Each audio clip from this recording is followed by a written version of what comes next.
Bayangkan kamu berada di tepi Sungai Musi saat fajar menyingsing. Kabut tipis menggantung di udara, perahu-perahu kecil berlalu lalang, membawa aroma rempah yang menguar di udara pagi. Di balik ketenangan itu, lebih dari 1000 tahun yang lalu, sungai ini adalah nadi kehidupan sebuah kerajaan yang begitu kaya, begitu berpengaruh, hingga namanya tercatat dalam catatan para pedagang Arab, biksu Tiongkok, dan pelaut India. Kerajaan itu bernama Sriwijaya, kerajaan maritim yang menguasai jalur perdagangan dunia. Mereka memegang kendali atas jalur emas, mengatur arus kapal yang membawa rempah-rempah, emas, dan sutra.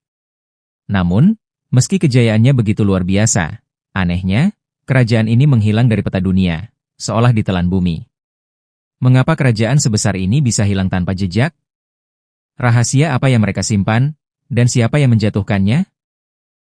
Sebelum kita ungkap semuanya, jangan lupa dukung channel ini dengan subscribe, like, dan aktifkan lonceng notifikasinya, agar kamu tidak ketinggalan kisah-kisah sejarah epik lainnya.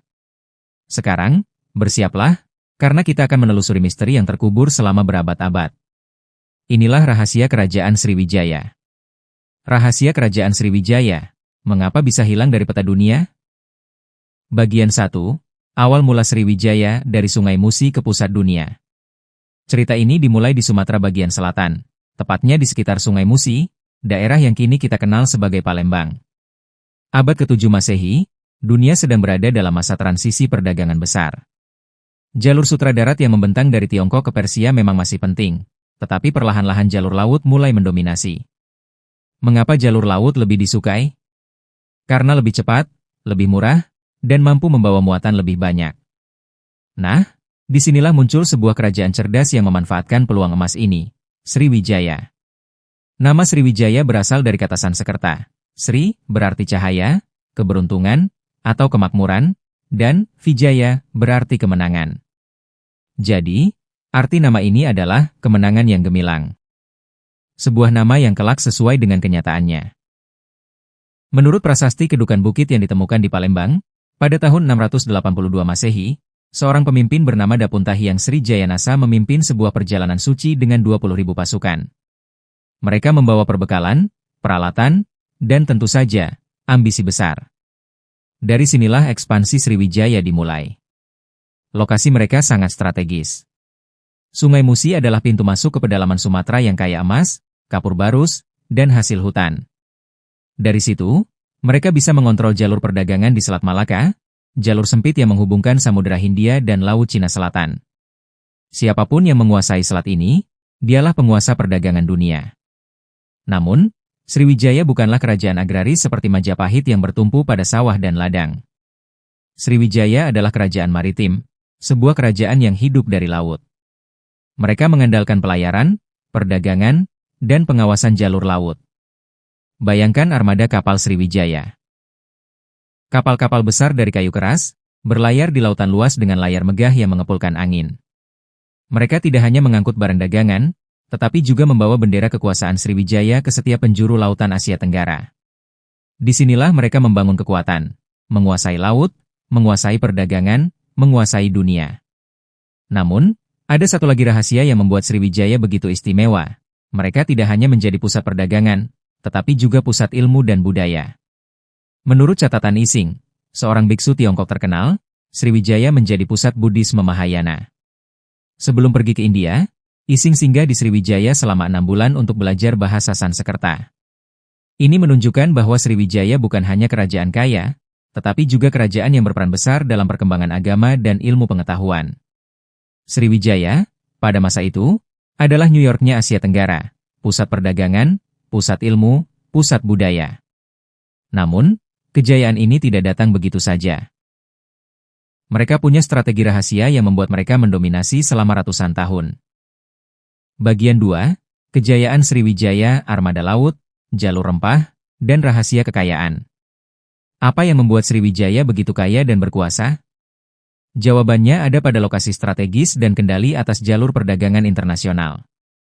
Sriwijaya menguasai Selat Malaka dan Selat Sunda, 2 jalur laut paling penting di dunia. Semua kapal dari Tiongkok ke India, dari Arab ke Nusantara, harus melewati wilayah mereka. Tidak ada jalan lain. Maka, Sriwijaya menerapkan aturan. Setiap kapal yang lewat harus singgah di pelabuhan mereka dan membayar upeti. Jika tidak, mereka siap menghadapi armada perang Sriwijaya. Bayangkan betapa kayanya kerajaan ini.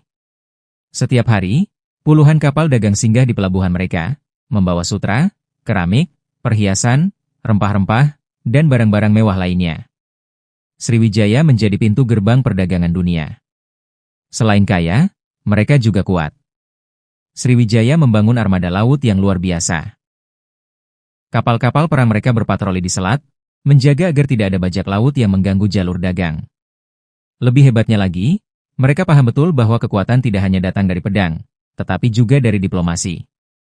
Sriwijaya menjalin hubungan erat dengan Tiongkok. Mereka mengirim utusan dan upeti ke Kaisar Tiongkok agar diakui sebagai mitra dagang resmi. Dengan begitu, kapal-kapal Sriwijaya mendapatkan perlindungan politik dan akses dagang yang lebih luas. Bukan hanya Tiongkok, Sriwijaya juga berhubungan dengan India dan dunia Arab.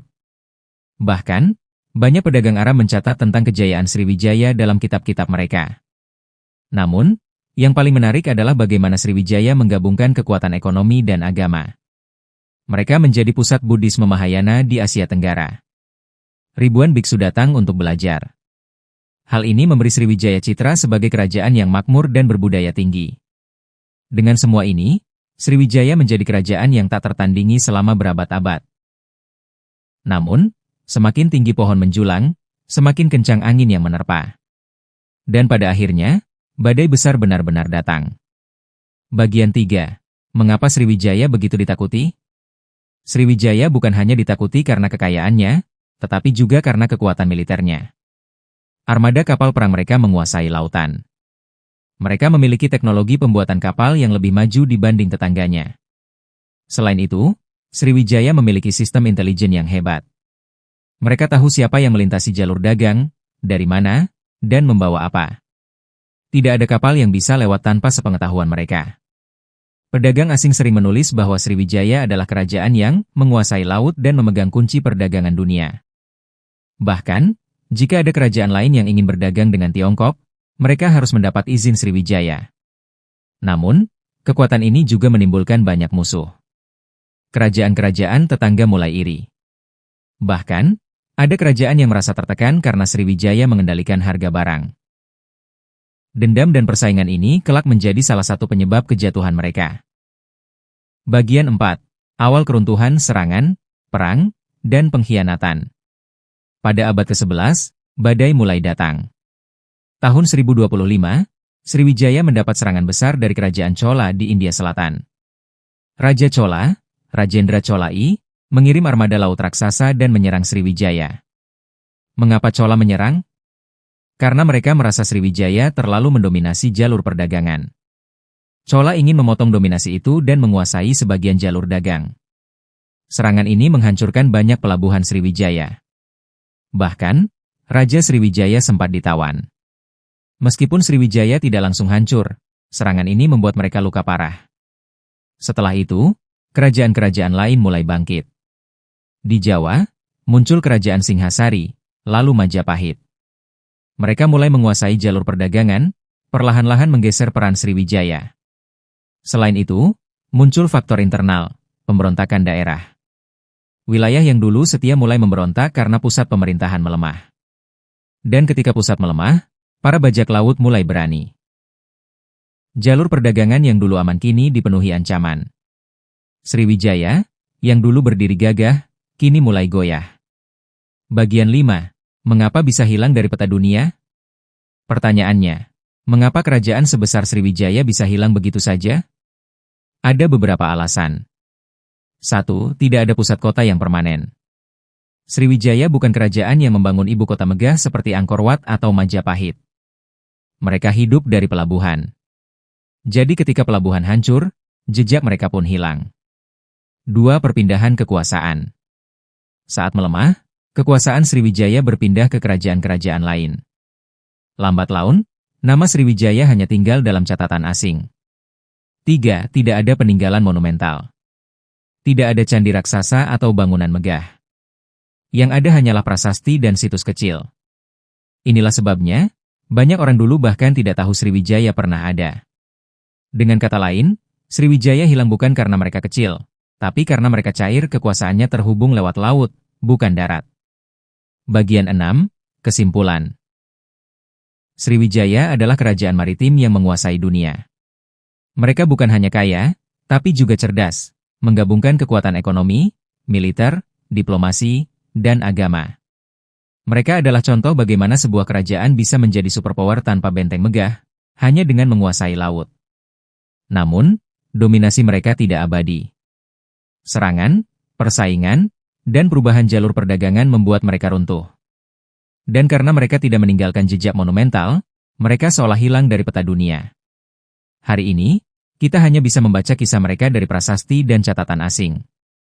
Tapi dari Sriwijaya, kita belajar bahwa kekuatan besar bisa lahir dari strategi, dan bisa hilang jika strategi itu gagal mengikuti zaman. Jika kamu suka kisah ini, jangan lupa subscribe channel ini, beri like, dan tulis pendapatmu di kolom komentar. Apakah menurutmu kerajaan maritim seperti Sriwijaya bisa bangkit lagi di era modern? Sampai jumpa di cerita sejarah berikutnya.